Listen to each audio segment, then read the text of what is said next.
grinder. It's a very rare catch. So I think it's gonna grind the rails. Tell me if any of you people are in the Sterling or Richmond area. If you know, I do not know if this is the Loram or there's another rail grinder. So you guys, you can tell me in the comments, and I'll add that to the title or the comments.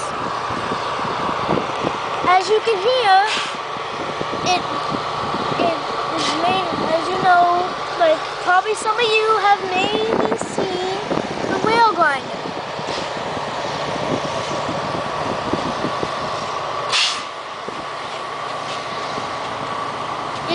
It is on CSX's Newcastle sub. And I am not one of those people who knows if there's a train coming or not. I can only tell by the,